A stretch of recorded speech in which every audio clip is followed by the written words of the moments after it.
Hi, welcome to NERI 2018. I'm joined by Dan Romito from NASDAQ. Thanks for joining us, Dan. Appreciate you having me tonight. Absolutely.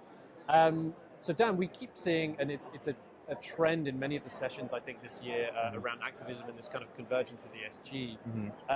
We continue to see the numbers of activist incidents trending up, Right. but I think this ESG piece is kind of new. So what are you seeing, and what have the last 12 months shown? It is interesting. I mean, this is the first year where activism globally will outnumber activism in the States for the first time in activism history. Wow. And you see this convergence between the activist mentality, index investors, and the traditional conventional activism. Right. So, the way that we're moving is there's a lot more emphasis on the G, on the governance. And I think from a conventional activist standpoint, they're looking at the G to see if there's a Achilles heel, if you're a way to get in. Right. But there's also, from the index investor, you have to take into account how index investing has grown from immense capital perspective. But that's also created an inherent vulnerability in the sense that they cannot divest when they want. Right. So if they're trying to assess the long-term duration of management strategy and they're uncomfortable with that, well, what other mechanism do they have at their disposal to address that risk other than ESG? Right. Yeah, and it's interesting because my understanding of it is that there's a kind of class of activist investors now who are credible, have a track record that passive funds are willing to potentially consider having a chat with as it relates to. Absolutely. I mean, you think about the vast exposure that index money has, right? BlackRock alone, $7 trillion at their disposal. Right. There's really no way humanly possible they can manage all $7 trillion.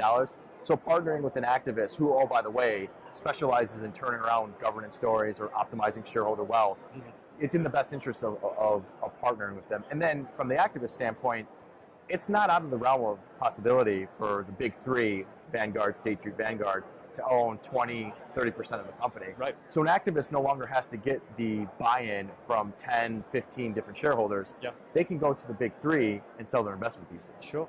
And so what does that mean in terms of activist preparedness? Yeah. Has it become more complicated and more foggy for IR teams?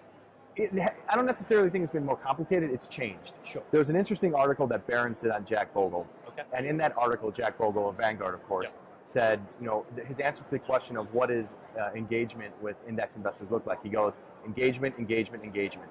Because if index investors are uncomfortable, they can't divest. They have to fix management. Sure. And so what that means is preemptively looking at your capital deployment plan. That is the proxy for understanding the degree of vulnerability within your strategy. Sure. By assessing whether or not objectively you have a capital deployment plan that could be argued that it's short-term in nature, well, you're inherently assessing or screening the way that an activist, both from the index side and the conventional activist standpoint, would as well. Yeah, yeah.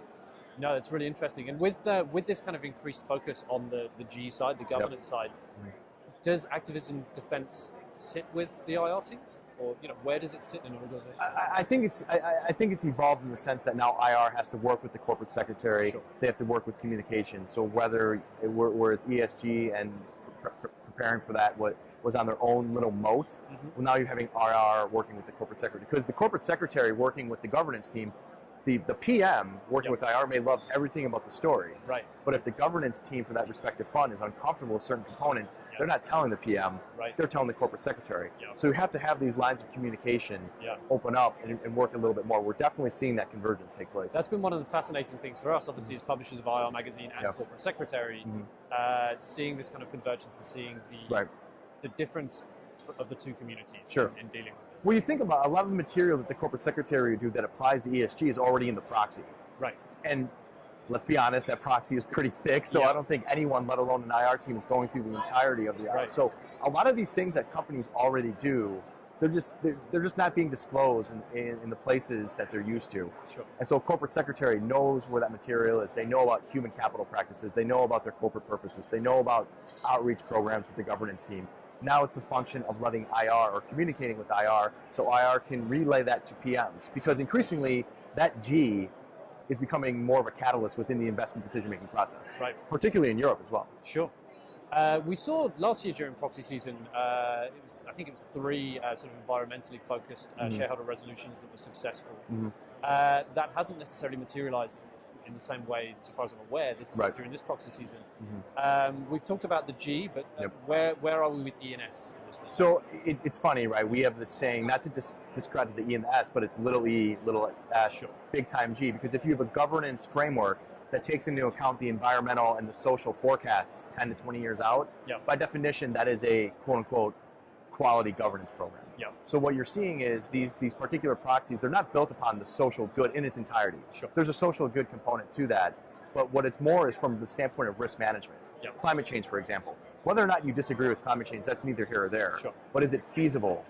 Is it possible that there is something down the line where climate change could adversely impact the sustainability of return?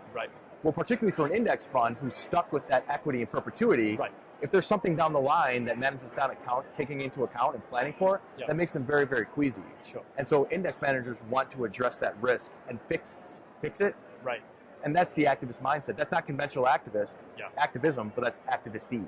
Yes, we had representative from a large institutional investor speaking at one of our recent think tanks, and she said, reframe it so you think of ESG as a risk, not a reward.